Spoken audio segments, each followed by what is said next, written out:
Hi guys, so I just got done with an amazing video. It was about 15 minutes long and I was so excited and then my phone shut off and I checked and I can't find it and I'm so sad because it had really good content. So I am here starting all over and I'm gonna go live on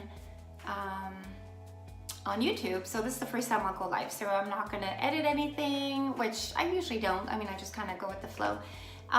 So here it is.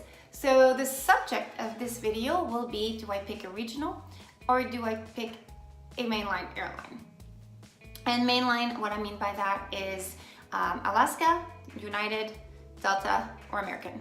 So those would be the big major airlines that I would have a choice between. So it'd be that or the regional. So the question remains, which one would you pick and why? So now I've had the longest discussion with my husband yesterday. We literally talked for like 10 hours and I'm not kidding. We woke up, we were talking about it. We were still talking about it at 10 o'clock at night. Even brought up some good points, you know, because I've gotten a few CJOs, which means job offers, conditional job offers from regionals. And I am actually interviewing next week for a lot of the major airlines. So I don't know how that's gonna go. But right now I do have a couple here that I need to decide on. One, I'm glad I've done them because they've given me the experience that I need to actually apply for the big ones. Because every interview is an experience and it's very important that you go through that because it'll help you get to where you wanna be.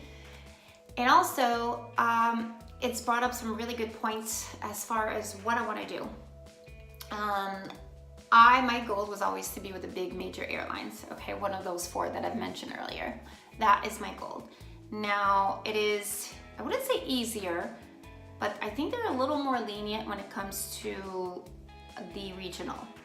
I think the interview process was a little easier for me and not as stressful. And I think they hire a lot more and they don't have as much competition compared to the big airlines. So it's easier to get in. Now, I was able to get 2 job offers from them.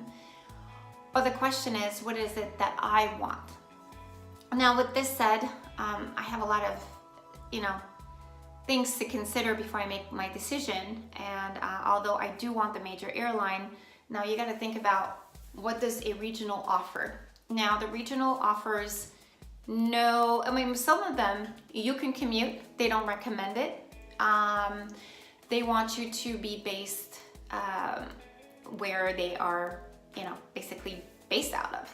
So if my airline, my regional leaves out of Phoenix and is based out of Phoenix and you live in Phoenix, that's perfect. But if you don't, then they say do not even think of applying.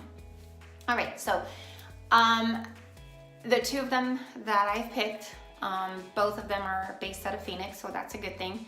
But the ones that I really want, I think one of them, which I think American Airlines is the only one that is that could be based out of Phoenix. The other ones don't have a base here, so which means I will have to commute. Now, out of those 4, they all pay a lot more than the regional, okay? So I have to weigh, what it is that I want to do. Do I want the regional or do I want the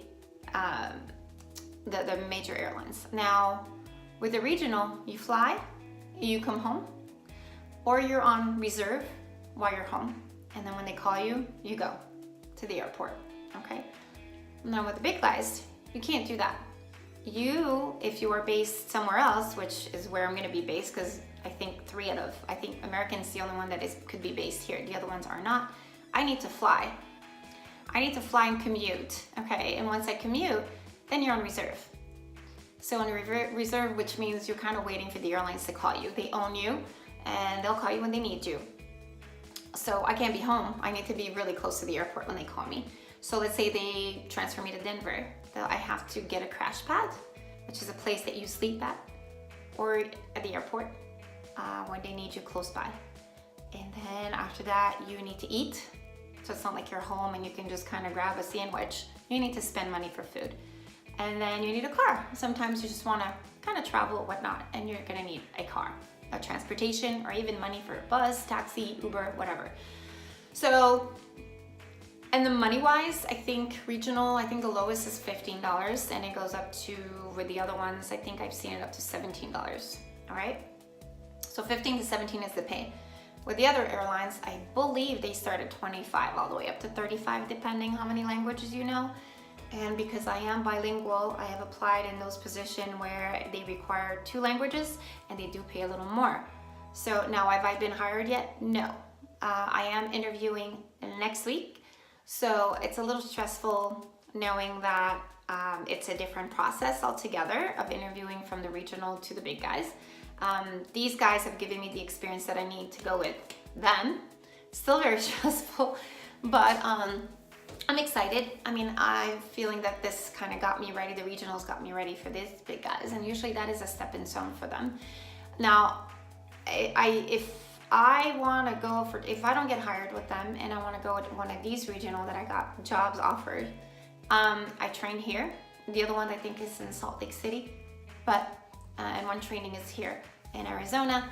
I could train, start working. Now I can't transfer to a major airline for another year or 2. They don't want you to, you know, within 6 months transfer. You can't do that. So you gotta wait about a year with them before you reapply with this airline.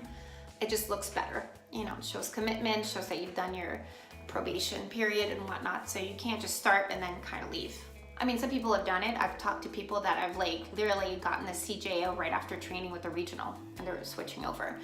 It's not recommended. It's not looked upon positively, but she did get a CJO with the big guys by switching, which was pretty impressive. She had a really good resume as well, but and all power to her. She's looking good. Good job, girl. She's my inspiration, definitely. Do I want to go through training again? So any of these 2 is about 4 weeks. So the regionals are about 4 weeks. The major airlines are 7 to 8 weeks. It's a long time, to say the least. Do I want to put myself through this training again? No. Do I want to go through this, the big major airlines right away? Yes. But there is a positive and negative, like I said. One is very low pay, but you come home every night to your bed. The big guys, you may not be, you know, you may not get your base. 1 out of the 4 is based here, but it's so senior that by the time I get it, it'll be 10 years. 10 years. Okay, that's a long time to be based somewhere else and to be sleeping in crash pads before you can get to your base. And all the other ones are not based out of Arizona, Phoenix. So I will have to commute. So the cost of commuting, transportation, food, but then you're making kind of a lot more money. And in the long run, it is a great career. There is security there as opposed to the regional. You don't know if they're gonna go out of business. You don't know if their safety records are as good as the other ones. You know, there's a lot of things to take into consideration. So as you can tell, my mind is already made up because I want to go with the big guys. But you got to start somewhere.